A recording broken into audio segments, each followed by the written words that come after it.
जीवाणु कार्य होता है। बैठिए, बहुत अच्छा। कराइए, कहिए तो वायरस के द्वारा फैलाए जाने वाले 3 रोग का नाम बताइए। हाँ हाँ हाँ, क्या चीज वायरस कारण होता है? हाँ, क्या चीज तो प्रोटोजोआ कारण होता है। बैठिए ना, फंस रहे हैं बस, ऐसा सब नहीं चलेगा। आप रहिए, कहाँ तक याद किया, सच बताइएगा। हाँ, दूसरे चैप्टर था, कहिए सेल के अंदर ऐसी कौन सी आकृति है जो बहुत ज्यादा परिवर्तनशील है? माइटोकॉन्ड्रिया। आप कहाँ दूर तक याद है? बैठिए। हाँ, कैसे होगा जी, कैसे सब तरह का आप करोगे, कहाँ तक याद किया है? सच बताइएगा। बट वट सब व्हाट इज बट? बैठिए, बट सबसे दरोगा बनेगा बोर्ड। याद किया बट, ठीक है। आइए, जाना है एक्चुअली ये सब। आइए दोस्तों, आइए दोस्तों, तो शुरुआत करते हैं। कहाँ तक पता है आज? ध्यान दीजिए, ध्यान दीजिए कि मानव के शरीर में और सभी जंतु के शरीर में, मानव के शरीर में और सभी जंतुओं के शरीर में होलोजोइक न्यूट्रिशन होता है। और होलोजोइक न्यूट्रिशन 5 चरणों में पूरा होता है। लेकिन होलोजोइक न्यूट्रिशन ऑटोट्रोपिक न्यूट्रिशन की तुलना में बहुत ही सरल है, यानी सिंपल है। ऑटोट्रोपिक न्यूट्रिशन जो था, जो फोटोसिंथेसिस के जरिए कंप्लीट हुआ, वो बहुत ही कॉम्प्लेक्स था, बहुत ज्यादा कॉम्प्लेक्स। इतनी कि उनके सारे पहलुओं को हम देखे भी नहीं, उतना हमारे सिलेबस में है। लेकिन अगर हम होलोजोइक न्यूट्रिशन की बात करें, तो क्या ऑटोट्रोपिक न्यूट्रिशन ज्यादा कॉम्प्लेक्स सिस्टम है या फिर होलोजोइक न्यूट्रिशन? तो होलोजोइक न्यूट्रिशन आसान है उसकी तुलना में। और जंतु जो है प्राय वो होलोजोइक न्यूट्रिशन करते हैं। होलोजोइक आप समझ रहे हैं ना? बिल्कुल, ना समझने की बात ही नहीं होती है। तो होलोजोइक न्यूट्रिशन कितने चरणों में समाप्त हुआ था? 5 चरण। होलोजोइक न्यूट्रिशन 5 चरणों में समाप्त होता है। और 5 चरण में जो सबसे ज्यादा महत्वपूर्ण चरण है वो डाइजेशन है। अन्य चरणों में कुछ रखा नहीं है। होलोजोइक न्यूट्रिशन जो 5 स्टेप 5 चरणों में कंप्लीट हुआ था, उसका सबसे महत्वपूर्ण स्टेप था डाइजेशन। डाइजेशन क्या है वो भी आपको बताए थे। और मानव शरीर की जब हम बात करते हैं, तो मानव के शरीर में डाइजेशन के लिए एक अति विकसित डाइजेस्टिव सिस्टम पाए जाते हैं। एक अति विकसित डाइजेस्टिव सिस्टम पाए जाते हैं। अरे अल्लाह मतलब ये सब कुछ ठीक होगा। क्या हुआ? आवाज और नीचे क्या? एक मिनट, एक नंबर है, कहा है टेक्निकल बंदा जी? क्या हुआ निखिल कुमार? हो गया? ओके, नीचे वाला दिख रहा नहीं चाहिए। नीचे में कल कमान 10 दरवाजा तुम्हारी आंखों पर है। हाँ, नीचे में होगा तुम क्लास में लेंगे, ठीक है ना? ओके, एक मिनट। चलिए, ऑनलाइन वाले सबको देख लीजिए, वो सब ठीक ठाक है ना? चलिए, राजू कुमार, शिव कुमार, उषा कुमारी सब ठीक ठाक है। ओके।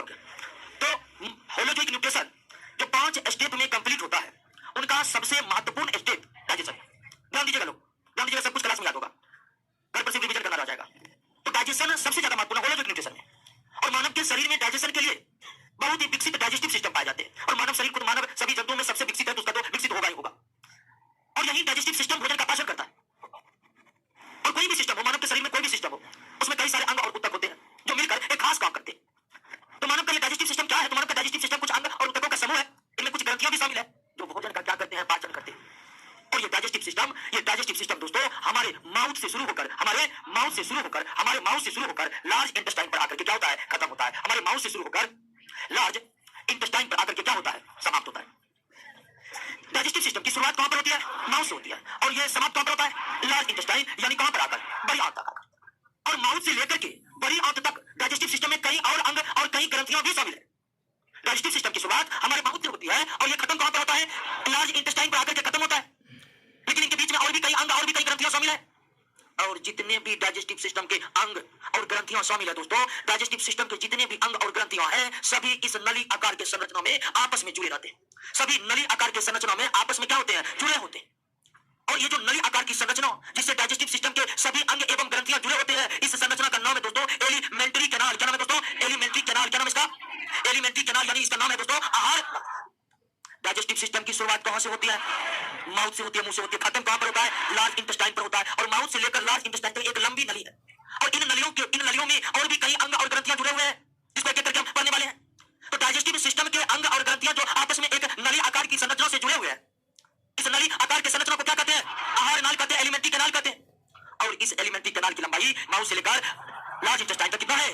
8 से 10 मीटर, 8 से 10 मीटर या 32 फीट है। 8 से 10 मीटर या 32 फीट। तो मानव के आहार नली की लंबाई कितनी है? 8 से 10 मीटर। और फीट में कितना होता है? 32 फीट होता है, 32 फीट। अब अगर हमें मानव के शरीर में होने वाले पाचन की प्रक्रिया को देखना है, तो पाचन की शुरुआत माउथ से ही होती है दोस्तों। तो पाचन की प्रक्रिया को पूरी तरह समझने के लिए हमें डाइजेस्टिव सिस्टम के एक एक अंगों को समझना होगा और देखना होगा कि वे अंग पाचन में अपना क्या योगदान देते हैं या वो अंग किस तरह से पाचन की प्रक्रिया को अंजाम देते हैं, एक एक करके देखना पड़ेगा। और चूंकि शुरुआत कहां से होती है दोस्तों, माउथ से, तो आइए दोस्तों माउथ से ही शुरू कर देते हैं।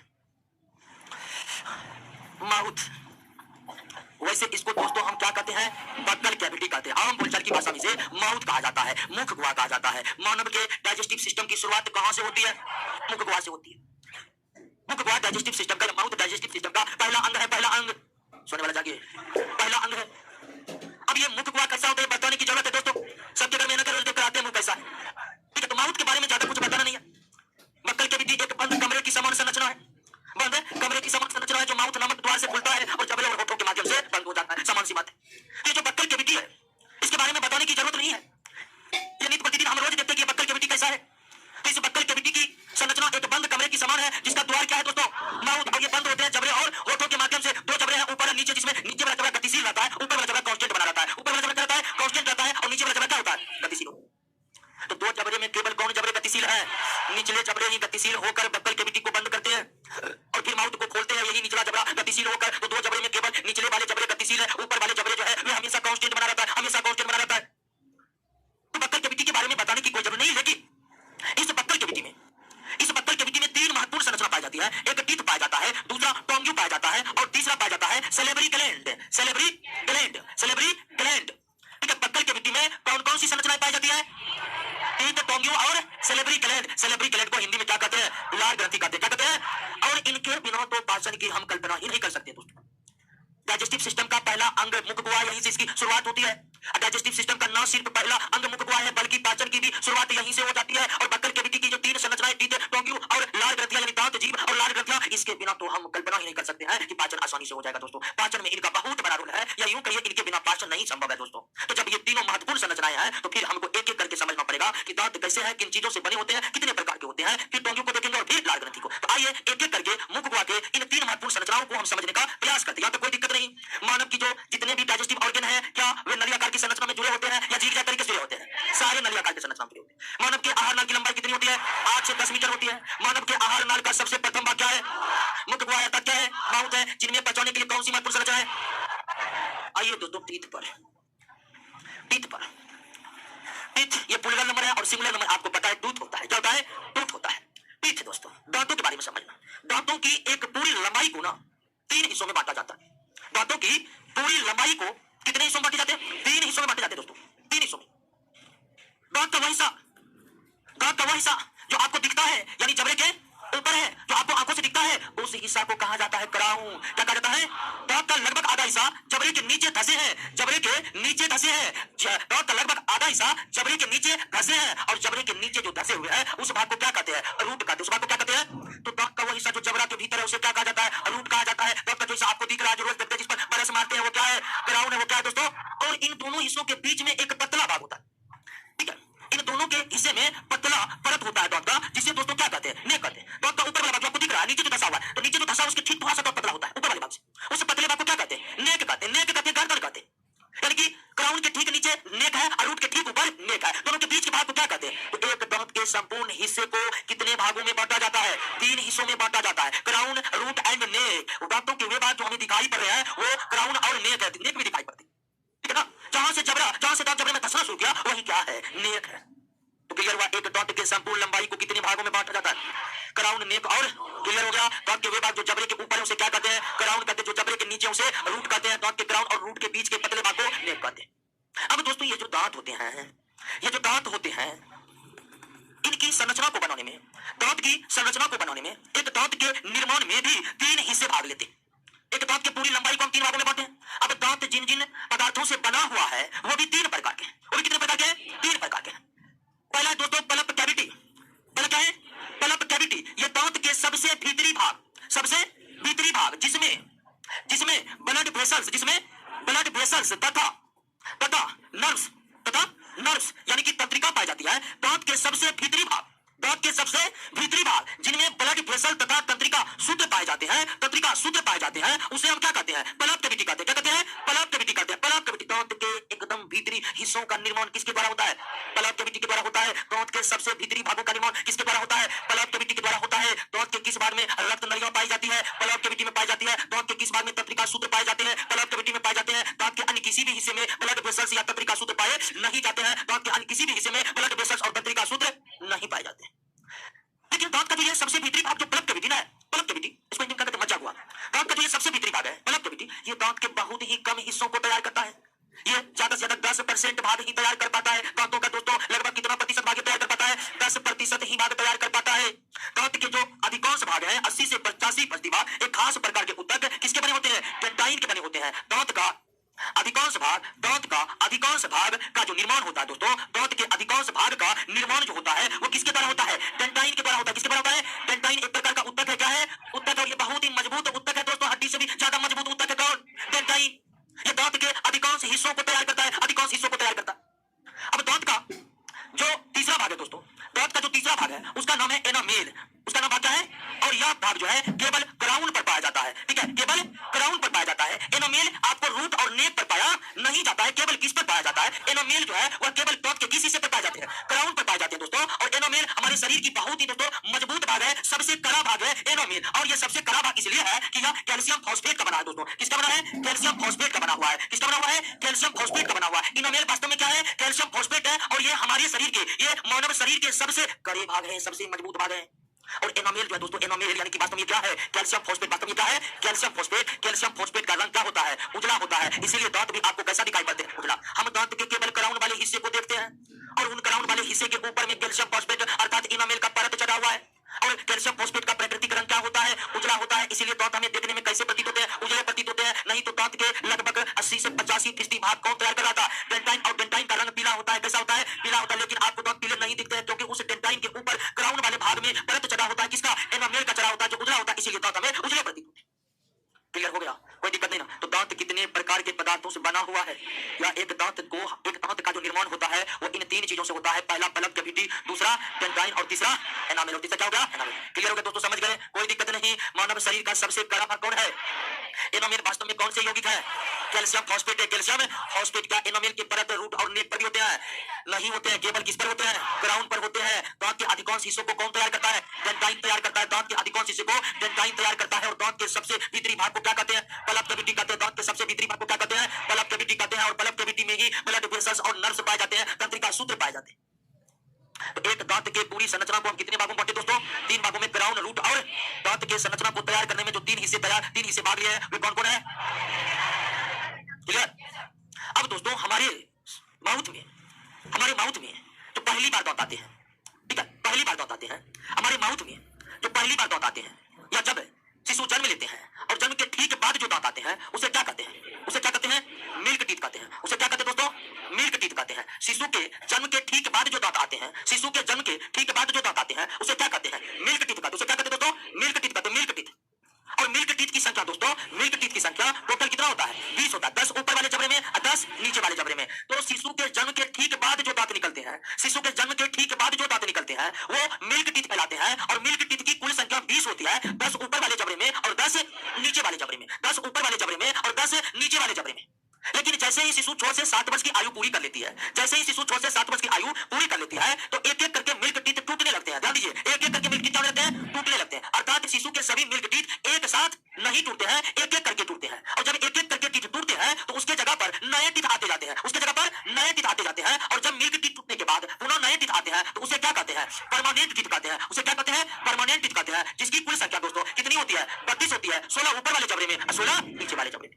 तो इस तरह से मानव के संपूर्ण जीवन काल में 2 बार दांत निकलते हैं। मानव के संपूर्ण जीवन काल में कितनी बार दांत निकलते हैं? और कुल मिलाकर कितने दांत निकलते हैं? 52 दांत निकलते हैं। एक मानव के जीवन में कुल कितने बार दांत निकलते हैं? 2 बार दांत निकलते हैं। प्रारंभिक अवस्था में निकले दांत को क्या कहते हैं? Milk teeth. क्या सभी मिल्क टीथ एक साथ टूटकर हट जाते हैं? एक एक करके टूटते हैं। 6 से 7 वर्ष के बाद टूटते हैं। और एक एक करके जब मिल्क टीथ टूटने लगता है तो उसके जगह पर नए टीथ आते जाते हैं। और नए टीथ जब आते हैं उसे परमानेंट टीथ कहते हैं। जिसकी संख्या 32 होती है। 16 ऊपर वाले जबड़े में और 16 नीचे वाले जबड़े में। और इस तरह से मानव के पूरे जीवन काल में निकलने वाले दांतों की संख्या 32 और 20 52। मानव के पूरे जीवन काल में कुल कितने दांत निकलते हैं? 52 दांत निकलते हैं। बात मत करिए, जमा ही ले रहा है। बहुत दिक्कत हो जाएगा दरोगा बनना जी, खाली सोचने से ज्ञान बिंदु में एडमिशन लेने से हो जाएगा। क्लियर? कोई दिक्कत नहीं ना। अब मानव के जो मिल्क टीथ हो या परमानेंट टीथ, मिल्क टीथ हो या परमानेंट टीथ, सभी एक जैसे नहीं होते। मानव में मिल्क टीथ हो या परमानेंट टीथ हो, सभी एक जैसे नहीं होते हैं दोस्तों। ये आप भी जानते हैं, हम भी जानते हैं, पूरी दुनिया जानती है, सारे दांत एक समान नहीं होते। तो फिर जो ये 32 दांत है या फिर 20 दांत जो बच्चों में है, वो जब सारे एक समान नहीं है तो वह कितने प्रकार के होते हैं दोस्तों? ये 4 प्रकार के होते हैं। कितने प्रकार के? 4 प्रकार के। तो दांतों की जो प्रकार है वो 4 प्रकार है। पहला प्रकार आपको इनसीजर। पहला प्रकार क्या है? इनसीजर। इनसीजर ये भोजन को काटने का काम करते हैं। इनसीजर दांत सबसे आगे में होते हैं। वैसे दांतों की व्यवस्था आपको बताएंगे, लेकिन सबसे आगे में, जबड़े के सबसे आगे में कौन दांत होते हैं? इनसीजर दांत होते हैं। इनसीजर दांत होते हैं और इन दांतों का काम है काटना। इन दांतों का काम है काटना, काटना, काटना दोस्तों। ये भोजन को काट देते हैं दोस्तों। भोजन के अतिरिक्त कुछ भी और काटिएगा दोस्तों, यही दांत काम आते हैं। ठीक है, इनसीजर दांत ही काम आते हैं काटने में। और इसकी संख्या निचले जबड़े में भी 4 और ऊपर वाले जबड़े में भी 4। कैनाइन दांतों की संख्या नीचे वाले जबड़ों में भी 4 और ऊपर वाले जबड़ों में भी 4 होता है। नीचे इनसीजर की संख्या ऊपर वाले जबड़े में भी कितनी और नीचे वाले जबड़े में भी, यानी कि अगर यानी इनसीजर दांत को देखें तो इसकी कुल संख्या कितनी होती है? 8। इनसीजर के बाद कैनाइन। कैनाइन ये चीरने फाड़ने वाला दांत है। ठीक है, ये भोजन को चीरने फाड़ने वाले दांत है। ये एकदम छेनी के समान होते हैं दोस्तों। ठीक है, और ये भोजन को चीर देते हैं, फाड़ देते हैं दोस्तों। और इसकी संख्या ऊपर वाले जबड़े में 2 और नीचे वाले जबड़े में भी 2।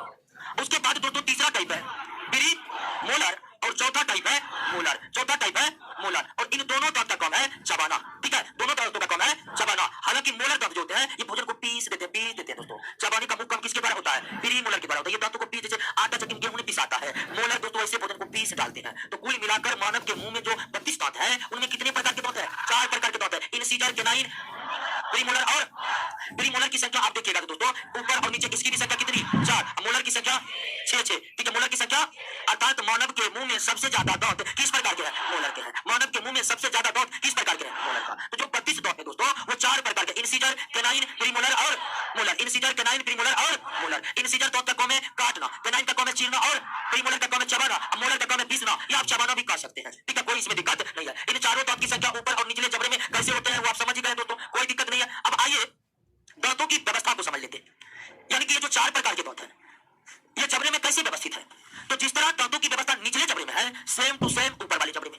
इन चारों दांतों की व्यवस्था जिस तरह निचले जबड़े में है, सेम टू सेम ऊपर वाले जबड़े में है। सेम टू सेम ऊपर वाले जबड़े में, सेम टू सेम। आखिर कैसे है आइए दोस्तों देख लेते हैं। एक जबड़ा बना लेते हैं। ये है जबड़ा, ये है जबड़ा। अब कहिएगा इतना बड़ा जबड़ा, हेलो हेलो, हाँ जी बोलिए। जी काटे 3:40 का। जी हाँ काटे। जी हाँ काटे। ठीक है। हाँ देखिए दोस्तों जबड़े हैं और इसमें समझना है दांतों की व्यवस्था को। तो कितने प्रकार के दांत है? सबसे आगे अब देखिए दांतों की व्यवस्था कैसे? 4 प्रकार के दांत बाएं तरफ, 4 प्रकार के दांत दाएं तरफ। ठीक है ना, 4 प्रकार के दांत बाएं तरफ, 4 प्रकार के दांत। जिस तरह दांतों की व्यवस्था निचले जबड़े में सेम टू सेम ऊपर वाले जबड़े में, तो निचला जबड़ा को हम समझ लेते हैं, उसी तरह व्यवस्था ऊपर वाले जबड़े में। तो सबसे पहले होता है इनसीजर। ठीक है, 2 इनसीजर बाएं और 2 इनसीजर दाएं, 2 इनसीजर बाएं और 2 इनसीजर दाएं। उसके बाद एक कैनाइन बाएं और एक कैनाइन दाएं, एक कैनाइन बाएं एक कैनाइन दाएं।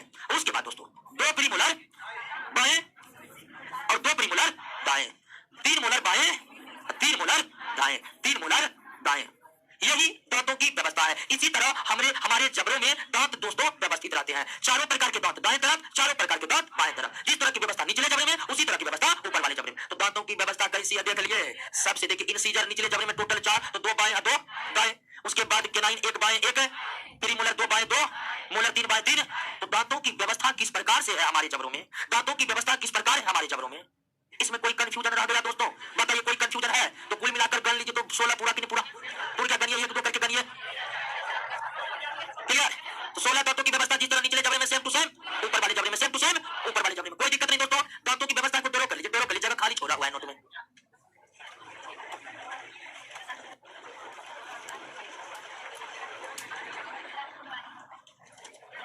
दांतों की व्यवस्था के लिए ना।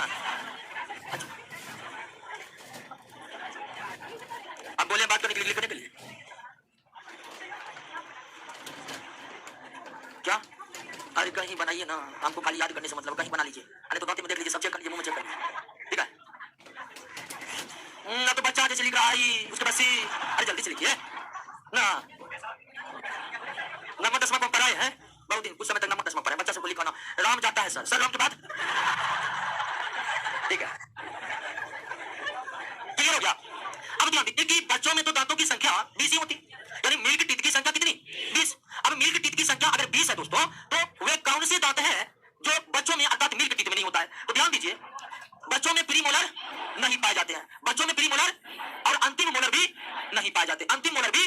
तो इस तरह से 2 2 4 2 6, 6 निचले जबड़े में 6, ऊपर वाले जबड़े में 6 6 12, 32 में से 12 गया, कितना बचा 20। तो बच्चों में जो मिल्क टीथ होते हैं उसकी संख्या 20 होती है, लेकिन उसके बाद जो परमानेंट टीथ होते हैं वो 32 हो जाते हैं। तो आखिर मिल्क टीथ में किन किन दांतों की कमी होती है, तो मिल्क टीथ में अर्थात बच्चों में प्री मोलर और अंतिम मोलर का क्या होता है, अभाव होता है, प्री मोलर और अंतिम मोलर का अभाव होता है। क्लियर हो गया दोस्तों। आइए टीथ फार्मूला को हम समझ लेते हैं। किसको समझ लेते हैं, टीथ फार्मूला को समझ लेते हैं। Teeth formula, teeth formula, teeth formula कैसे तैयार होता है, तो दोस्तों लेफ्ट और राइट, सबसे पहले इंसीजर, सबसे पहले, उसके बाद उसके बाद अब नीचे राइट में भी वही है, जिस तरह लेफ्ट से उसी तरह। तो इंसीजर, कैनाइन, प्रीमोलर और तो जबड़े के बाएं तरफ, जबड़े की कुल संख्या 2। तो इसी आधार पर तैयार होता है क्या, इसी आधार पर तैयार होता है क्या। अब टीथ फार्मूला, तो वयस्क में दोस्तों राइट में इंसीजर, लेफ्ट में भी कैनाइन, प्रीमोलर, मोलर गुना इक्वल टू 3 2 5 3 8 16 दूनी 32। अब बच्चा में दोस्तों, बच्चा में भी दो दो दो क्या इंसीजर बाय, दो इंसीजर कैनाइन, अब प्रीमोलर होता नहीं है, मोलर 3 की तरह गुना बराबर 2 3 2 5 5 दूनी। तो इसी आधार पर तैयार होता है आपका क्या, टीथ फार्मूला तैयार होता है। क्या तैयार होता है, टीथ फार्मूला तैयार होता है। क्लियर हो गया दोस्तों, कोई दिक्कत नहीं, कोई दिक्कत, टीथ क्लियर हो गया। एक बार आइए टीथ का रिवीजन कर लेते हैं। उसके बाद दोस्तों एक संपूर्ण टीथ को कितने भागों में बांटे जाते हैं, 3 भागों में बांटे जाते हैं। जबड़े के ऊपर क्राउन, जबड़े के नीचे, दोनों के बीच के पतले परत को नेक कहते हैं। टीथ के निर्माण में 3 हिस्से भाग लेते हैं। दांत के सबसे भीतरी हिस्से को पल्प कैविटी कहते हैं, जो लगभग 10% तैयार करता है। दांत में जो रक्त धाराएं और नर्व्स यानी तंत्रिका सूत्र होते हैं वो किस भाग में होते हैं, दांत का अधिकांश भाग कौन तैयार करता है, डेंटाइन, एक उत्तक है जो हड्डी से भी ज्यादा मजबूत और ये पीले रंग का होता है। किस रंग का होता है। उसके बाद दांत की जो क्राउन वाले भाग पर है उस पर एनामेल का परत चढ़ा होता है, और एनामेल वास्तव में क्या है, कैल्शियम फॉस्फेट है, वास्तव में क्या है, और ये बहुत ही मजबूत होता है, ये बहुत ही। लेकिन अगर मुंह का पीएच 1.5 से घट जाए तो एनामेल क्षतिग्रस्त होने लगता है और दांत पीले दिखाई देने लगेंगे। अगर एनामेल क्षतिग्रस्त होगा तब क्या दिखाई देगा, डेंटाइन का रंग क्या होता है। लेकिन एनामेल तब क्षतिग्रस्त होगा जब पीएच 1 दोस्तों 5.5 से घट जाए, 5.5 से घट जाए। उसके बाद मानव के जन्म के बाद जो दांत निकलते हैं उसे क्या कहते हैं, और जन्म के ठीक बाद निकलने वाले मिल्क टीथ की संख्या टोटल 20 होते हैं। 10 ऊपर वाले जबड़े में 10, 6 से 7 वर्ष की अवस्था में मिल्क टीथ एक पूरा टूट जाते हैं, एक एक करके मिल्क टीथ टूटते हैं, और मिल्क टीथ टूटने के बाद जो टीथ आते हैं उसे क्या कहते हैं, और इसकी संख्या 32, 16 ऊपर वाले जबड़े में 16। अब ये जो 32 या 20 दांत है ये कुल कितने प्रकार के, 4 प्रकार के। इन दांतों की व्यवस्था आप समझ गए। बच्चों में किन-किन दांतों का अभाव होता है, क्लियर हो गया। कोई दिक्कत, दांतों की पूरी व्यवस्था को समझ गए हैं, कोई दिक्कत नहीं, कोई दिक्कत नहीं ना। अब देखिए मानव के पूरे जीवन काल में कुल कितने बार दांत निकलते हैं, ऐसे दांत को डाइप्रोडोंट कहते हैं। ऐसे दांत को जब जीवों के जीवन काल में दांत 2 बार निकले तो दांतों के इस प्रकार को क्या कहते हैं, डाइप्रोडोंट कहते हैं। क्या कहते हैं, डाइप्रोडोंट कहते हैं। और मानव में सारे दांत एक समान नहीं है, 4 प्रकार के हैं। तो जब दांतों की प्रकार एक से अधिक हो तब ऐसे दांत को हेटेरोडोंट कहते हैं। क्या कहते हैं, हेटेरोडोंट कहते हैं। क्या कहते हैं, तो मानव का दांत डाइप्रोडोंट है क्योंकि यह पूरे जीवन काल में 2 बार निकलता है। मानव का दांत हेटेरोडोंट है, मानव का दांत हेटेरोडोंट है क्योंकि यह 4 प्रकार के होते हैं। तो मानव के दांतों की प्रकृति डाइप्रोडोंट है और हेटेरोडोंट है, डाइप्रोडोंट है और हेटेरोडोंट है। डाइप्रोडोंट का मतलब जीवन में 2 बार दांतों का निकलना, हेटेरोडोंट का मतलब अलग प्रकार के दांतों का होना। क्लियर हो गया, समझ गए, कोई दिक्कत नहीं ना। दांतों पर एक सरसरी निगाह डाल लीजिए। तब हम आते हैं दोस्तों टांगी ऊपर।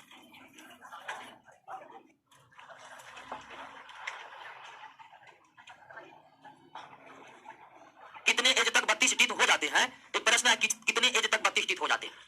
तो इसकी कोई निश्चित आयु नहीं है। खासकर जो अंतिम मोलर टीथ है ये सबसे लास्ट में निकलते हैं, सबसे लास्ट में, और इसको कहते हैं आकल चौवा। इसको क्या कहते हैं, आकल चौवा। और ये एक तरह के अवशेषित दांत है क्योंकि ये इतने भीतर है ना, तो ये भोजन चबाने के काम आ पाते हैं, ना ही बरस यहाँ तक जा पाते हैं। ठीक है, जिनमें होते हैं, बहुत में नहीं भी होते ये दांत। 32 होते हैं लेकिन बहुत में 4 दांत गायब होते हैं, मतलब अंतिम मोलर गायब होता है, वो बहुत लेट से निकलते हैं, बहुत लेट से। उसे आकल चौवा कहते हैं। और सबसे पहले अगर दांत कोई खराब होगा यही खराब होगा क्योंकि यहाँ पर कुछ फंस गया है। अब ध्यान से ब्रश नहीं किया तो यहाँ पर ब्रश पहुंचेगा ही नहीं, इतने भीतर में जाकर ये है। और वहां पर फंसे हुए भोजन के कारण फिर वो सड़ जाते हैं और उसके बाद दांत सड़ना चालू हो जाते हैं। दोस्तों देख लीजिए एक बार दोस्तों, एक लड़का कह रहा है कि मेरा दांत, हाँ विजडम टीथ, आकल चौवा को अंग्रेजी में विजडम टीथ कहते हैं। गाय में भी ऐसा ही होता नहीं, गाय में ऐसा नहीं होता है, लेकिन गाय में कैसा होता है ये अभी हमें मालूम नहीं है। आकल चौवा वही अंतिम मोलर टीथ को आकल चौवा कहते हैं।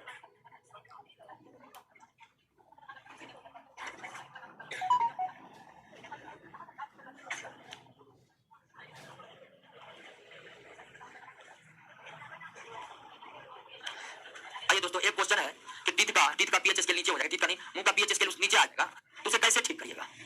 हाँ, तो ये तो केमिस्ट्री का प्रश्न है। और वैसे आमले से गड़बड़ी है तो छाड़ खाइए, यानी नींबू से दांत गड़बड़ हो गया तो नमक रगड़िए, ठीक हो जाएगा। अम्लीय चीज को क्षारीय ठीक करता है, क्षारीय चीज को अम्लीय ठीक करता है। आइए दोस्तों, हम आते हैं अब बिना कोई देर किए टोंगी ऊपर आते हैं, जीभ पर आते हैं दोस्तों। जीभ जो है एक मांसल संरचना है जो आगे से गति करने के लिए पूरी तरह से मुक्त होते हैं और पीछे जुड़े हुए होते हैं दोस्तों। यानी जीभ जो हमारा वो एक मांसल संरचना है, अर्थात उसमें कोई हड्डियां नहीं है, पीछे से जुड़ा हुआ है अंगों से, जबकि आगे से पूरी तरह से फ्री है। और जीभ, इनके क्या काम है? देखिए नोट में हमने जीभ के कामों को एक एक करके लिखा है। क्या उन कामों को पढ़िए तो एक बार आप समझ रहे हैं कि नहीं?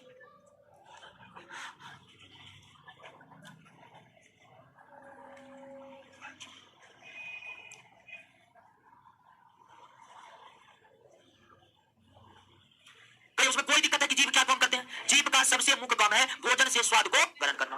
दूसरा मुख्य काम है लार को भोजन के साथ मिलाना। तीसरा मुख्य काम है भोजन को निगलने में मदद करना। चौथा काम है दांत के आंतरिक हिस्सों को साफ करना। और पांचवा काम बोलने में मदद करना। जीभ के बिना हम कहीं शब्द का उच्चारण कर ही नहीं सकते, अर्थात बोल ही नहीं सकते। लेकिन अगर हम पाचन तंत्र के अंतर्गत जीवों के कार्य को क्लासिफाई करें तो भाई दिव्य तब हवा का लगा दिव्य, इसको उठाओ, इसको कौन नीचे गिरा देता है? ये अपने आप नीचे गिर जाता है। अच्छा अच्छा अच्छा, हाँ, पाचन तंत्र के अंतर्गत जीव का जो सबसे मुख्य काम है वो भोजन से स्वाद को ग्रहण करना, भोजन से स्वाद को ग्रहण करना और लार को भोजन के साथ मिलाना। लार भोजन के साथ नहीं मिलेगा दोस्तों, पाचन ठीक तरह से नहीं हो पाएगा। तो जीव एक मांसल संरचना है जो पाचन तंत्र के अंतर्गत दो प्रमुख कार्यों में अपना योगदान देती है। एक, हम जो भोजन ग्रहण करते हैं उनके उस भोजन के स्वाद को ग्रहण करता है और लार के साथ भोजन को मिलाता है, फिर निगलने में भी भोजन को मदद करता है। अब जो सबसे मुख्य काम है भोजन से स्वाद को ग्रहण करना, जीव का जो सबसे मुख्य काम है भोजन से स्वाद को ग्रहण करना, ये काम आखिर जीव कैसे करता है? तो जीव की जो दोस्तों मांसल संरचना है, जीव की जो मांसल संरचना है, मान लीजिए ये है जीव, ये जीव है दोस्तों। और जीव पर ढेर सारे रोएदार संरचना पाई जाती है। ढेर सारे क्या पाई जाती है? रोएदार संरचना पाई जाती है, रोएदार। और जीव के ऊपर जो रोएदार संरचना पाई जाती है उसे पेपिला कहते हैं। क्या कहते हैं? पेपिला कहते हैं। और इसी पेपिला में पाए जाते हैं टेस्ट बर्ड। इसी पेपिला में पाए जाते हैं टेस्ट बर्ड जो भोजन से स्वाद को क्या करता है? ग्रहण करता है। जो भोजन से स्वाद को क्या करता है? ग्रहण करता है। क्लियर हो गया? तो जीव जो एक मांसल संरचना है, इस मांसल संरचना के ऊपरी भाग में ढेर सारे रोएदार संरचना पाई जाती है। और जीव के ऊपर पाए जाने वाले रोएदार संरचना को क्या कहते हैं? पेपिला कहते हैं। जीव के ऊपर पाए जाने वाले रोएदार संरचना को क्या कहते हैं? और इसी पेपिला में पाए जाते हैं क्या? Taste bud. इसी पेपिला में पाए जाते हैं टेस्ट बर्ड पाए जाते हैं। और दोस्तों पेपिला भी तीन तरह के होते हैं। पेपिला भी जो बीच में, जीव के बीच में जो पेपिला होते हैं दोस्तों, जीव के बीच में जो पेपिला होते हैं इसको कहते हैं फीलिफॉर्म पेपिला। इसे क्या कहते हैं? फीलिफॉर्म पेपिला। जीव के बीच में जो पेपिला होते हैं इसे फीलिफॉर्म पेपिला कहते हैं। और फीलिफॉर्म पेपिला में कोई टेस्ट बड नहीं पाए जाते हैं। फीलिफॉर्म पेपिला में कोई टेस्ट बड नहीं पाए जाते हैं, यानी जीव के बीच वाले हिस्से से कोई भी स्वाद ग्रहण नहीं किए जाते हैं। अब मिर्च ले लीजिएगा, जीव के बीच में लगाइएगा, पता चलेगा कि मिर्च कड़वा है। अब लार जो है एक जगह से दूसरी जगह जीभ पर नहीं जानी चाहिए, लेकिन लार आपके उस मिर्च के स्वाद को जीभ पर क्या करेगा? फैला देगा। जीभ पूरी तरह से सूखा हुआ है तो उसके मध्य में रगड़िएगा, कोई स्वाद का अनुभव नहीं होगा आपको, क्योंकि जीभ के मध्य भाग में कोई स्वाद कलिकाएं पाई ही नहीं जाती है, कोई टेस्ट बड पाया ही नहीं जाता। तो जीभ के मध्य भाग में जो पेपिला होते हैं, जीभ के मध्य भाग में जो पेपिला होते हैं उसे क्या कहते हैं? फीलिफॉर्म पेपिला कहते हैं, जिनमें कोई टेस्ट बड नहीं होता। अब जीभ के साइड किनारे बोल सकते हैं, जीभ के किनारे जो पेपिला पाए जाते हैं, जीभ के किनारे जो पेपिला पाए जाते हैं इसे कहते हैं फंगीफॉर्म पेपिला। इसे क्या कहते हैं दोस्तों? फंगीफॉर्म पेपिला। इसे क्या कहते हैं? फंगीफॉर्म पेपिला कहते हैं। क्या कहते हैं? फंगीफॉर्म पेपिला। और इसमें मीठा स्वाद, नमकीन स्वाद और खट्टा स्वाद ग्रहण करने वाला टेस्ट बड पाए जाते हैं। जीभ के किनारे जो पेपिला फैले होते हैं उसे क्या कहते हैं? फंगीफॉर्म पेपिला कहते हैं। उसे क्या कहते हैं? और फंगीफॉर्म पेपिला में कौन कौन से टेस्ट बड पाए जाते हैं? कौन कौन से टेस्ट बड पाए जाते हैं? यानी मीठा स्वाद, नमकीन स्वाद, खट्टा स्वाद, तीनों स्वाद को ग्रहण करने के वाला टेस्ट बड किस प्रकार के पेपिला में होते हैं?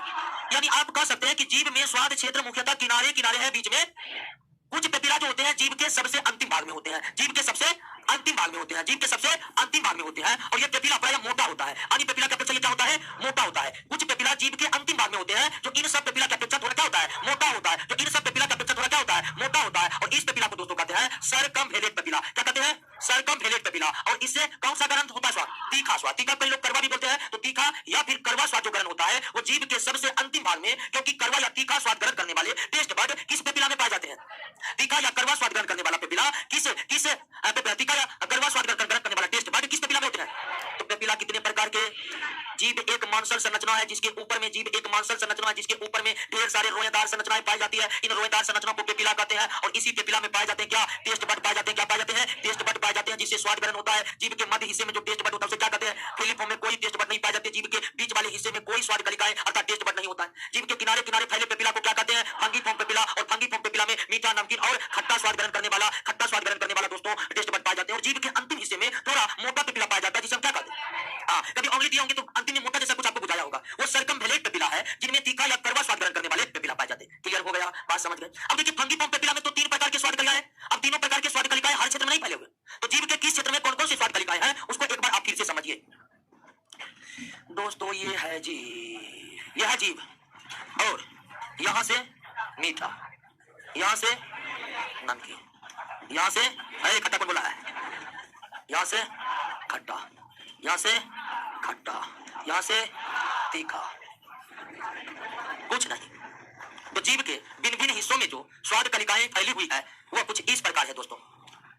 कभी आप मरचा खाते होंगे, जब खाना चबा लिए होंगे तो पता चला होगा मरचा खा चुके हैं, क्योंकि मरचा खा लिया उसमें तीखा स्वाद का अनुभव सबसे लास्ट में जाकर होगा, तब तक बहुत कांड हो गया मुंह में, नहीं हो गया। मीठा का पता तुरंत चलेगा मीठा है, लेकिन तीखा का पता सबसे आपको लास्ट में चलेगा। तो जीभ के भिन्न भिन्न क्षेत्रों में, जीभ के भिन्न भिन्न, लिखिए जी, आए तो पूरा एकदम अभी ये सुस्त लग रहा है, मारेंगे तो बच्चा मारेंगे जी। आए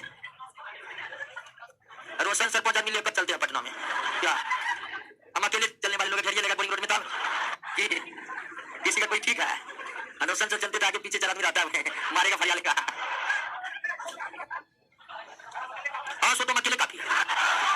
अरे क्या सबका जान का कीमत एकमात्र बुलेट है, किसी के बाद को तो एसपी सुरक्षा मिलाने है कि तुमको मार नहीं सकेंगे, क्या तो ये सिद्धांत, डरने की क्या बात है, मार लिया आराम से मार खा क्या जाइए, फिर उसके गांव का पता कीजिए, डायरेक्ट बाप को धरिए। मेरा तो पॉलिसी यही है, ठीक है, क्योंकि तुमने मार के भाग जाएगा उसके बाद, इसीलिए एकदम तो मार झगड़ा करिए नहीं, तो नहीं हमको गाली दे दो तो गड़बड़ाइए है, ऐसे हम गाली देगा नहीं, तो गड़बड़ाइए है तो छोटी चीज लगा रहे हैं, निकल जाइए।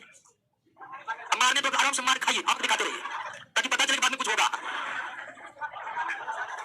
चलिए दोस्तों निकालिए जीभ क्लियर, क्या टेस्ट बड कहां से, बीच से, ना क्या कर बिल्कुल काम नहीं होता, अरे हल्ला मत करिए, पूछ रहा है नहीं, कोई भी टेस्ट बड किसी भी बीमारी में गायब नहीं होता है, ठीक है। अब किसी बीमारी में टेस्ट का पता नहीं चलता है, मान लीजिए कोई बीमारी में टेस्ट का पता नहीं चला है तो वो बात तो डॉक्टर ही बताएगा, ठीक है। क्लियर हो गया, आराम से दोस्तों मारपीट नहीं करना है, ठीक है ना। आइए दोस्तों दरोगा बन जाइए, लाइसेंस मार कर बनिए, ये झूठ पे काहे मार करें क्या। आइए दोस्तों अगला जो है सेलेब्री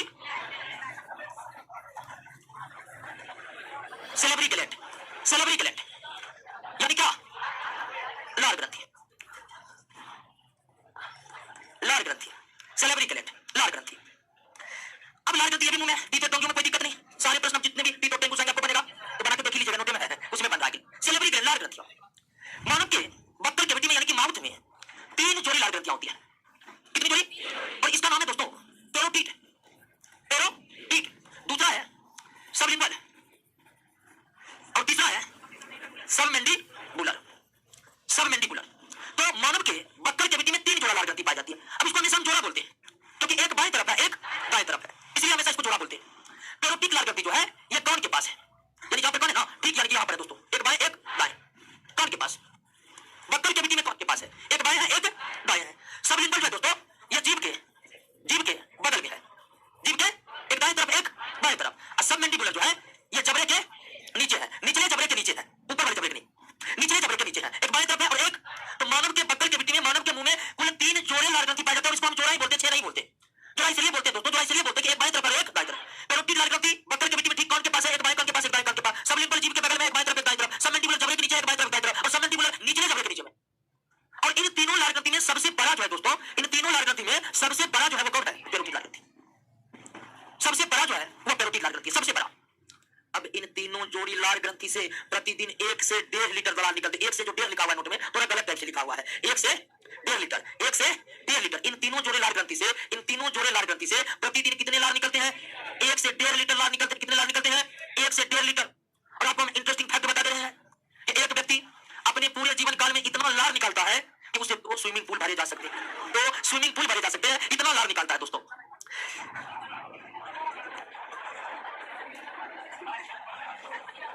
चलिए एक ऑनलाइन लड़का कमेंट किया कि आप मार ना खाए, इसमें सबसे बड़ा योगदान जीभ का है। कोई व्यक्ति मार ना खाए, इसमें सबसे बड़ा योगदान जीभ का है। गलत बोलिए नहीं, मार खाइए नहीं, यही बोला है। चलिए दोस्तों, तो 3 जोड़ी लार ग्रंथि में प्रतिदिन कितना, 1 से 1.5 लीटर लार निकलता है। अब लार जो होते हैं दोस्तों निकलते हैं अम्लीय, यानी कि ग्रंथि से स्रावित होते समय लार की प्रकृति, लेकिन जब लार अपना वर्ग शुरू करता है तो वो क्षारीय होता है। तो अगर देखिए लार की प्रकृति क्या है तो आपको मानना क्षारीय, लार की प्रकृति क्षारीय होती है, लार की प्रकृति क्षारीय होती है, लेकिन निकलते समय इसका स्वरूप क्या रहता है, कुछ ही देर के बाद तुरंत क्षारीय हो जाते हैं। बक्कल कैविटी के वातावरण में जैसे ही लार पहुंचता है वो क्षारीय हो जाते हैं। तो लार की प्रकृति क्षारीय होती है, कोई कंफ्यूजन नहीं रखना। अब यह लार क्या करता है दोस्तों, लार का क्या काम है, एक तो लार भोजन को निगलने में मदद करता है, किसमें मदद करता है, निगलने में, ठीक है। लार भोजन के साथ आसानी से मिल जाते हैं तो उस भोजन को निगलना आसान हो जाता है। उसके बाद लार में दो प्रकार के एंजाइम पाए जाते हैं, दो प्रकार के एंजाइम पाए जाते हैं। लार का जो होता है, एक लार को इंग्लिश में सेलिवा कहते हैं, और अगर सेलिवा का स्ट्रक्चर देखें तो 99% से भी ज्यादा इसमें क्या है, जल, 99%, इससे भी ज्यादा जल है। उसके बाद कुछ आपको इसमें आयन पाए जाते हैं, सोडियम आयन रहते हैं, पोटेशियम आयन रहते हैं, ये सब कुछ आयन रहते हैं। लेकिन लार का जो सबसे महत्वपूर्ण कंपोनेंट है वो दो प्रकार के एंजाइम है। लार के जो दो सबसे महत्वपूर्ण कंपोनेंट है वो दो प्रकार के एंजाइम है, एक टाइलिन एंजाइम और दूसरा लाइसोजाइम एंजाइम। टाइलिन का पी साइलेंट रहता है दोस्तों, इससे टाइलिन नहीं पढ़ते। तो लार में कौन कौन से एंजाइम रहते हैं, टाइलिन एंजाइम और लाइसोजाइम। लार के 99% से भी ज्यादा हिस्सा जल ही रहता है, कुछ आयन मौजूद रहते हैं, और जो सबसे महत्वपूर्ण कंपोनेंट है लार का वो दो एंजाइम है, टाइलिन और लाइसोजाइम, टाइलिन और लाइसोजाइम। अब कहिएगा ये एंजाइम क्या है दोस्तों, एंजाइम प्रोटीन से निर्मित ऐसे पदार्थ हैं जो भोजन को पचाने का काम करेंगे। ये एंजाइम प्रोटीन से निर्मित एक ऐसे पदार्थ है जिनके बिना पाचन संभव नहीं है, इसके बिना पाचन हो ही नहीं सकता। हमारे भोजन का पाचन, हमारे शरीर में भोजन का पाचन आहार नाल के भिन्न भिन्न हिस्सों में एंजाइम के द्वारा होता है। एंजाइम की अनुपस्थिति में पाचन संभव है। तो एंजाइम प्रोटीन निर्मित एक ऐसे पदार्थ है जो भोजन के पाचन के लिए अनिवार्य है, इनके बिना भोजन का पाचन नहीं हो सकता। इस एंजाइम को बायोकैटलिस्ट कहते हैं, जैव उत्प्रेरक कहते हैं, क्योंकि पाचन के अंतर्गत जितने भी रासायनिक प्रक्रियाएं होती है उसको उत्प्रेरित करने का काम प्रोटीन से निर्मित पदार्थ एंजाइम ही करता है दोस्तों। अब ये भोजन को पचाने वाला एंजाइम है, तो ये एंजाइम कौन भोजन के कौन कौन से अवयव को पचाते हैं दोस्तों, तो ये जो टाइलिन है ये खासकर पचाते किसको, स्टार्च को। स्टार्च एक प्रकार का बिना स्वाद वाला जटिल कार्बोहाइड्रेट है। आप चावल खाते हैं, रोटी खाते हैं, उसमें आपको कोई स्वाद का पता चलता है? आपसे कोई पूछ देगा दोस्त चावल खाया कैसा लगा, कोई अच्छा लगा, कैसा लगा, स्वाद का नाम बोलो कैसा लगा, पागल इसको हटाओ जी, क्योंकि उनमें कोई स्वाद होता ही नहीं। चावल, रोटी, इन सब खाद्य पदार्थों को जो आप खाते हैं इनमें स्टार्च नामक कार्बोहाइड्रेट होते हैं, और स्टार्च जो कार्बोहाइड्रेट होते हैं ये स्वादहीन कार्बोहाइड्रेट है। ये क्या है दोस्तों, इसी स्टार्च को पचाने का काम करता है कौन, स्टार्च पर टाइलिन की प्रतिक्रिया होते ही, स्टार्च पर टाइलिन की प्रतिक्रिया होने ही डेक्स्ट्रीन बनता है दोस्तों। क्या बनता है, और क्या बनता है, माल्टोज। और माल्टोज जो एक जो मीठा स्वाद वाला कार्बोहाइड्रेट है, माल्टोज क्या है, मीठा स्वाद वाला कार्बोहाइड्रेट है। इसलिए बहुत अधिक देर तक मुंह में रोटी या चावल को चबाने पर आपको मीठा स्वाद का अनुभव होने लगेगा। अगर आप बहुत अधिक देर तक रोटी या चावल को चबाते रहिएगा तो मुंह में आपको मीठे स्वाद का अनुभव होगा। ऐसा इसलिए कि जब आप रोटी खाए तो उसमें स्टार्च था, जब उनमें लार मिला तो उसका टाइलिन उस स्टार्च को कंप्लीट कर दिया, किसमें, माल्टोज में, जिसका स्वाद क्या है, और जैसे ही माल्टोज मुंह में बना हमें मीठे स्वाद का अनुभव हो गया। तो टाइलिन एंजाइम किसका पाचन करते हैं, तो इस तरह से दोस्तों हमारे शरीर में पाचन की प्रक्रिया माउथ से यानी बक्कल कैविटी से ही शुरू हो जाती है, और जो एंजाइम पहली बार पाचन में भाग लेते हैं वो कौन है, टाइलिन एंजाइम जो लार में पाया जाता है। और भोजन के जिस अवयव का पाचन सबसे पहले होता है वो कौन है, पाचन की शुरुआत कहां से हुई, भोजन के किस अवयव का पाचन सबसे पहले होता है। लेकिन कार्बोहाइड्रेट के अलावा हमारे भोजन में जो अन्य भोजन अवयव होते हैं, प्रोटीन और वसा, उसका पाचन माउथ से शुरू, माउथ से केवल किसका पाचन शुरू होता है, कार्बोहाइड्रेट का शुरू होता है। अब सवाल है कि कार्बोहाइड्रेट तो पूरी तरह कार्बोहाइड्रेट माउथ से ही पचना शुरू हो गया, माउथ से ही पचना शुरू हो गया, तो क्या भोजन के सभी कार्बोहाइड्रेट अवयव माउथ में ही पच जाते हैं? नहीं, ऐसा भी नहीं है दोस्तों। मात्र 30% कार्बोहाइड्रेट का ही पाचन टाइलिन एंजाइम के द्वारा हो पाता है, क्योंकि हम मुंह में ज्यादा देर तक भोजन रखते हैं नहीं रखते, तो उतनी देर में भोजन के सारे कार्बोहाइड्रेट का पाचन संभव है। हमारे भोजन के लगभग 60 से 70% हिस्सा केवल कार्बोहाइड्रेट ही होते हैं दोस्तों। तो मुंह में भोजन का पहली बार पाचन शुरू होता है, जिस भोजन अवयव का पहली बार पाचन होता है वो कार्बोहाइड्रेट है, लेकिन संपूर्ण कार्बोहाइड्रेट का पाचन मुंह में नहीं होता है। मुंह में अधिकतम 30% कार्बोहाइड्रेट किसके द्वारा पचते हैं, टाइलिन के द्वारा। तो टाइलिन एंजाइम का काम समझ गए। दूसरा एंजाइम क्या है, लाइसोजाइम का काम किसी भोजन अवयव को पचाना नहीं है, बल्कि आपके भोजन के साथ कोई हानिकारक सूक्ष्मजीव आ गया है, आपके भोजन के साथ कोई हानिकारक सूक्ष्मजीव आ गया है, तो लाइसोजाइम के असर से उन्हें हानिकारक सूक्ष्मजीव की क्या हो जाती है, मृत्यु हो जाती है। क्या हो जाती है, क्लियर हो गया, बक्कल कैविटी दोस्तों clear, buccal cavity clear. Buccal cavity में कौन कौन से महत्वपूर्ण अंग थे, किसी में कोई दिक्कत नहीं, कोई दिक्कत नहीं ना, अभी दिक्कत पता चल जाएगा। करोगे तब एक क्वेश्चन पूछा, अभी जो पढ़ा है उसी क्वेश्चन पूछे, कहिए तो आप लोग ने बोलिएगा, जो बोलिएगा कसम से बोलिए, जो बोलिएगा बहुत गड़बड़ हो जाएगा। दांत के किस हिस्से में तंत्रिका सूत्र पाए जाते हैं, आपका 3 बार का नाम, एनामेल, डेंटाइन, पलक कैविटी, किसमें, पलक कैविटी। चलिए कहाँ होता, कैसे दिमाग दौड़ाते हैं, बैठ जाइए, पलक कैविटी ना। प्रतिदिन कितने लार निकलते हैं, 1 से 1.5 लीटर। लार में कौन कौन एंजाइम, लार में वो कौन से एंजाइम जो हानिकारक सूक्ष्मजीवों को नष्ट करते हैं, लाइसोजाइम क्लियर, माउथ क्लियर है। अब माउथ से आगे की रास्ता पर चलते हैं दोस्तों, क्लियर, माउथ क्लियर है ना, एक बार नजर दौड़ाइए माउथ पर, देख लीजिए सब कुछ ठीक करना, तब हम अगले पर आते हैं। सुबह पे अच्छा कल सुकर हो, अच्छा अभी तो बचने दीजिए, नकाब रोग पर विचार करें।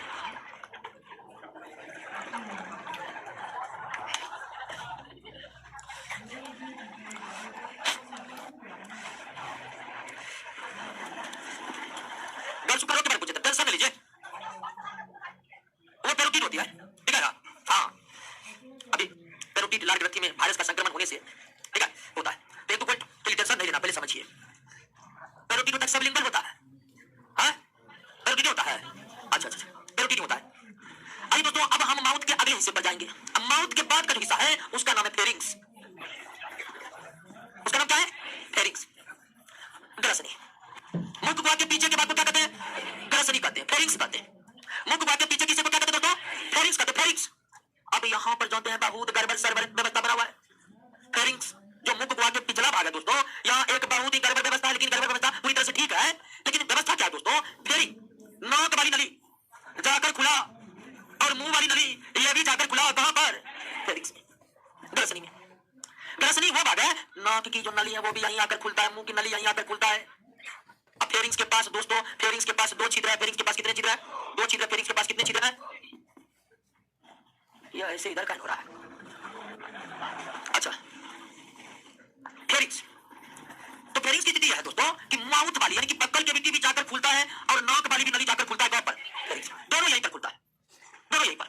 और यहाँ पर दो नली है, यहाँ पर कितनी नली है? दो नली है। एक श्वास यानी एक हवा जाने वाली नली है, श्वास, एक फेरिंग्स में एक नली है जिससे क्या बनेगा? हवा। और हवा जाने वाली जो नली है उसको क्या कहते हैं? ग्लोटिक्स। उसको क्या कहते हैं? ग्लोटिक्स कहते हैं। हवा वाली जो नली है उसे क्या कहते हैं दोस्तों? ग्लोटिक्स कहते हैं। और यहीं पर एक नली है दोस्तों, यहीं पर एक नली है जिससे क्या जाएगा? भोजन जाएगा। और भोजन वाली नली को क्या कहते हैं? बुलेट। क्लियर, समझ गए ना? फेरिंग्स वो जगह है जहां माउथ भी आकर खुल गया है और नाक यानी कि श्वसन मार्ग भी यहीं खुलता है। अब भोजन वाला मार्ग, यहाँ पर दो छिद्र है, एक छिद्र से हवा जाएगा फेफड़ा में, एक छिद्र से भोजन आगे बढ़ेगा छोटी आंत में, सॉरी आमाशय में। तो यहाँ पर सिस्टम गड़बड़ा सकता है कि नहीं गड़बड़ा सकता है? हो सकता है भोजन फेफड़ा भी चल जाए, हवा पेट में चल जाए, नहीं चल जा सकता है। तो फेरिंग्स एक ऐसा अंग है जो श्वसन तंत्र के भी हिस्से है और पाचन तंत्र के भी हिस्से। फेरिंग्स हमारे शरीर का एक ऐसा अंग है जो श्वसन तंत्र के भी हिस्से है और पाचन तंत्र के भी हिस्से। श्वसन तंत्र के भी हिस्से है, और क्योंकि मुंह भी भोजन लाकर यहीं पर डालता है, नाक का हवा भी यहीं आता है। और यहाँ से हवा जाने का मार्ग अलग है, भोजन जाने का मार्ग। जिस मार्ग से हवा जाएगा उसे क्या कहते हैं? ग्लोटिक्स। जिस मार्ग से भोजन जाता है उसे बुलेट। अब दोनों चीज एक ही जगह है, तो हवा चला जाएगा आमाशय में तो कोई दिक्कत नहीं है, लेकिन भोजन चला जाएगा फेफड़ा में तो दिक्कत है। तो यहाँ पर क्या व्यवस्था बनी हुई है दोस्तों? ये जो ग्लोटिक्स की जो परत है, ये जो ग्लोटिक्स की जो छिद्र है, इस पर एक ढक्कन चढ़ा होता है। ग्लोटिक्स पर एक ढक्कन चढ़ा होता है, ग्लोटिक्स पर एक ढक्कन चढ़ा होता है और इसे क्या कहते हैं? एपिग्लोटिक्स कहते हैं। इसे क्या कहते हैं? एपिग्लोटिक्स कहते हैं। इसे क्या कहते हैं दोस्तों? ग्लोटिक्स जो क्या जाने वाली नहीं है, इसके ऊपर एक ढक्कन चढ़ा होता है। कौन? एपिग्लोटिक्स का कौन? जैसे ही फेरिंग्स में पानी आएगा और भोजन आएगा, क्या आएगा? पानी और भोजन जैसे ही पहुंचा कहां? फेरिंग्स में, तुरंत एपिग्लोटिक्स ग्लोटिक्स को क्या कर देगा? बंद कर देगा। जैसे ही एपिग्लोटिक्स ग्लोटिक्स को बंद किया तो अब एक छिद्र नहीं खुला हुआ, उसी के द्वारा भोजन और पानी आगे बढ़ जाता है। तो फेरिंग्स में जब भोजन और पानी आते हैं तब हवा जाने वाली नली पर ये एपिग्लोटिक्स जो है आकर के एक आवरण बना लेता है, जिससे इससे भोजन और पानी आगे नहीं जा पाते और ये चीज से आगे ही भोजन और पानी बढ़ जाते। तो यहाँ पर क्या व्यवस्था बनी होती है ना? लेकिन कभी कभी क्या होता है, जब हम जल्दी जल्दी खाते हैं या खाते खाते बात करने लगते हैं, तो बात करने के लिए, आवाज निकालने के लिए हवा का भी जो बहुत जरूरी है। खाते खाते हम बात भी करते रहते तो एपिग्लोटिक्स को भी नहीं बुझाता है कि हम करें तो करें क्या? इधर भोजन भी आ रहा है, इधर ये बोल वो करेगा। अब आवाज होने देगी, भोजन को रोक दे, क्या करे नहीं करे। ऐसी परिस्थिति में भोजन के कुछ कण या पानी प्रवेश कर जाते हैं, किसमें? ग्लोटिक्स। जब हम जल्दी जल्दी भोजन करते हैं या भोजन करते समय बात करते हैं तो उस स्थिति में एपिग्लोटिक्स ठीक से ग्लोटिक्स को बंद नहीं कर पाता है, जिससे भोजन के कुछ कण या पानी कहां प्रवेश कर जाते हैं? अब ऐसी स्थिति आते ही हमें तेज खांसी आती है या तेज हिचकी उठती है। और जब तेज हिचकी उठती है तो जो चीज गया है ग्लोटिक्स में सीधे निकल जाता है। कभी कभी पानी आता है तो पानी चला जाता है, ग्लोटिक्स में पानी सीधे कहां फेंकता है? नाक से। क्यों? तो ये ग्लोटिक्स वास्तव में किससे जुड़ा हुआ है? तो ग्लोटिक्स में पानी चल गया, ग्लोटिक्स धड़पड़ा गया, क्या है? तो हवा नहीं है, उसको ठेल देता है नाक के पास कि तुम हवा के बदले क्या भेज रहा है इसमें। तो जल्दी जल्दी खाते समय या खाते समय बात करते समय जो हिचकियां आती है उसका कारण है भोजन के कण का कहां प्रवेश कर जाना? ग्लोटिक्स में प्रवेश करना। इतनी तेज हिचकियां आती है कि ग्लोटिक्स में जो भी भोजन का कण गया तुरंत बाहर निकल जाता है। ये एक प्रकार का रिफ्लेक्स एक्शन है। क्या है? रिफ्लेक्स एक्शन है, अपने आप हो जाता है बिना सोचे समझे। तो खाते समय हिचकियां क्यों उठती है? कारण चल गया।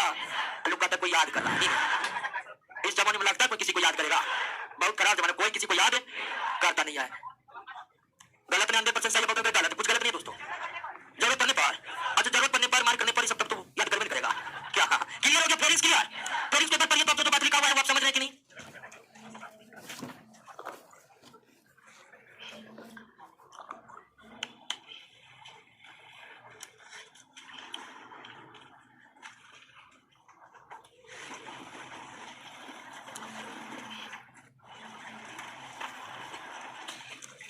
क्लियर?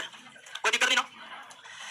अब ध्यान दीजिए दोस्तों कि भोजन सबसे पहले माउथ में, माउथ के बाद भोजन फेरिंग्स में।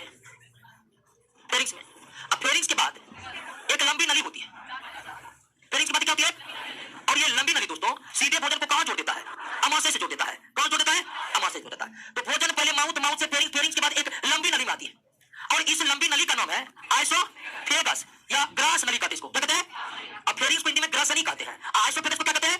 तो माउथ के बाद ग्रसनी, ग्रसनी के बाद ग्रसनी से भोजन का ग्रास नली में आना ही निकलना कहलाता है। भोजन को निकल गए, इसका मतलब भोजन ग्रसनी से कौन छिद्र के द्वारा, बुलेट या ग्लोटिक्स, बुलेट छिद्र के द्वारा कहां आ गया? आइसोफेगस में। और आइसोफेगस एक ऐसी नली है जहां भोजन का कोई पाचन, ये हल्का हिल डुल करके भोजन को कहां पहुंचा देता है? ये जो आइसोफेगस है जो 10 से 12 इंच लंबी होती है, आइसोफेगस कितनी लंबी होती है? 10 से 12 इंच लंबी होती है, और इसमें भोजन का कोई पाचन नहीं होता दोस्तों, भोजन का कोई पाचन नहीं होता है। ये दोस्तों आगे पीछे डोलते रहते हैं, और इस तरह की गति को कर्मा कुंचन गति कहते हैं। क्या कहते हैं? और उसी कर्मा कुंचन गति और गुरुत्व बल के द्वारा भोजन कहां आ जाता है? अमाशय में आ जाता है। तो फेरिंग्स के बाद बुलेट नामक छिद्र से भोजन कहां पहुंचते हैं? अमाशय में नहीं, ग्रास नली में पहुंचते हैं। कहां? ग्रास नली में एक खास गति पाई जाती है जिसको क्या कहते हैं? उस कर्मा कुंचन गति के कारण भोजन ग्रास नली से सीधे कहां? अमाशय में आ जाते हैं। और यहां पर भोजन का कोई भी पाचन, अमाशय में भोजन सिर्फ कर्मा कुंचन गति के कारण नहीं बल्कि गुरुत्व बल के कारण भी आता है दोस्तों। यानी भोजन को नीचे लाने में गुरुत्व बल का भी योगदान है, फोर्स ऑफ ग्रेविटी का भी योगदान है। अब भोजन कहां आ गया है? अब भोजन का जो पाचन होगा कहां? और अमाशय में भोजन लगभग कितना देर रहता है? 4 घंटा रहता है। तो दोस्तों आइए नेक्स्ट क्लास में दोस्तों हम अमाशय में भोजन को पचाएंगे। यहां तक कोई दिक्कत? माउथ से लेकर अमाशय तक भोजन पहुंचा दिया, बीच में क्या क्या हुआ भोजन के साथ कोई दिक्कत नहीं रहा। तो आइए दोस्तों क्वेश्चन बनाइएगा, अगले क्लास में हम डाइजेस्टिव सिस्टम को समाप्त कर देंगे। ओके, मेरा अगला क्लास तो शुक्रवार को होगा, शनिवार को दोस्तों इस बार हम नहीं रह पाएंगे, ठीक है? इस बार में कहीं जाना है, बहुत अर्जेंट काम है, ठीक है? न जाएंगे ना तो समझिए बहुत कुछ हो जाएगा। और आप लोगों का पढ़ाई डिस्टर्ब ना हो, इसके लिए जो शनिवार को है ऑनलाइन क्लास देंगे, मतलब जो पहले ही पढ़ाएंगे, हम ये नहीं पढ़ाएंगे नहीं, पढ़ाएंगे फिर भी ऑनलाइन क्लास रिलीज कर देंगे, फ्री सेक्शन में रिलीज कर देंगे। तो आप लोग क्लास को देख लीजिएगा ताकि अगला क्लास में हम शॉर्ट में उसको खींच सके। ओके, मिलिए दोस्तों अगले क्लास में। तो शनिवार को मेरा क्लास ऑफ रहेगा बस। अगर रविवार को हम सभी आ जाएंगे ना तो ऑनलाइन क्लास ले लेंगे, ठीक है? सबको सूचना दे देंगे, फ्री सेक्शन में चला देंगे, कोई दिक्कत नहीं। कल उससे क्लास होगा, आइए मिलिए। पढ़ाई इस बार भी संडे पढ़ाए थे, ठीक है? संडे को एकदम टाइम नहीं मिलता दोस्तों, झाड़ू मारते कपड़ा खींचते समय बीत जाता है। फिर हम उस दिन आए थे पढ़ाने के लिए, शादी करेंगे कपड़े खींचने के लिए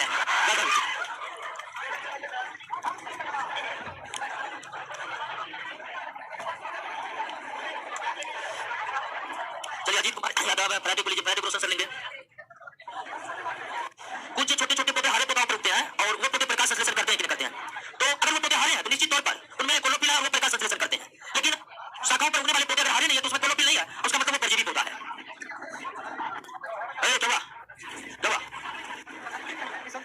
नहीं, संतुलित समीकरण इसको दिखाया जाता है, समीकरण है नहीं, ये संतुलित होगा। रोबोलोज बाय फॉस्फेट सॉल्ट मिलता है, इसका फार्मूला होता है। तो ये एक डार्क रिएक्शन को दर्शाने वाला एक संक्षिप्त फार्मूला है। वास्तव में ये रासायनिक समीकरण है ही नहीं, एडीपी होगा।